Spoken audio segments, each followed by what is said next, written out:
Hello po sa inyong lahat mga ka-crypto. Ako po si Pinoy Crypto Trader at sa video na ito ay atin pong pag-uusapan ang tungkol dito sa komento ni ka-crypto rito kung saan ay isa po itong katanungan kung sino nga ba ang owner or nagmamay-ari dito kay Gcash. Ayan, bago po tayo magpatuloy ay nais ko lamang po munang bigyang linaw ang aking disclaimer kung saan ang nilalaman po ng video na ito ay hindi po ito isang financial advice. For education and information purposes lamang po ang layunin nito. Maliban po dito ay nais ko na rin pong magbigay babala na wala pong kahit anumang group chat ang Pinoy Crypto Trader. Ayan. Sino nga ba ang nagmamay-ari kay Gcash?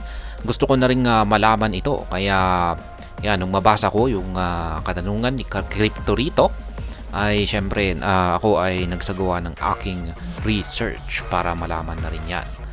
At ayan, base po sa aking pagre-research ay si Gcash ay wala pong hindi po pag-aari ng isang entity or isang individual. Ayan, pagmamay-ari po ito ng tatlong kumpanya. Ayan, or joint venture, parang tatlong kumpanya na nagsama-sama sila. At yan yung tatlong kumpanya na ito ay bumuo po sila ng tinatawag nilang joint venture company na tinatawag po nilang Globe Fintech Innovations. Ayan, Globe Fintech Innovations Incorporated. Kaya yan, ngayon yung tatlong mga kumpanya na ito na bumubuo dito sa Globe Fintech Innovations ay ang Globe Telecom. Ayan, ang pangalawa ay ang Ayala Corporation at ang pangatlo ay ang Ant Group. Ayan. Kaya yan, sa pamamagitan po na kaya yung tatlong kumpanya na po na ito ang siyang masasabi nating nagmamay-ari dito kay Gcash. Kaya yan, wala pong isang nag-iisang individual or entity na masasabi mo natin na nagmamay-ari dito kay Gcash.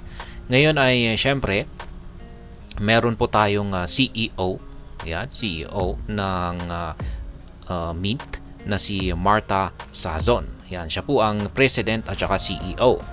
At yan, kung saan sila po yung nag-ooperate dito kay Gcash. Yan, ngunit hindi po ibig sabihin na siya yung nagmamay-ari kay Gcash. Ayan, ang nagmamay-ari po rito kay Gcash ay yan nga, ito ay isang joint venture company ng tatlong mga kumpanya na ito na si Globe Telecom, Ayala Corporation at saka si Ant Group. Yan po ang aking masasabi dito sa naging katanungan dito ni ka-crypto rito tungkol kay Gcash. At ayan, hanggang dito na lamang po tayo sa video na ito. Sana po ay inyong nagustuhan ang aking paliwanag dito. Kung inyo po itong nagustuhan, pag-click lamang po ang like button nito.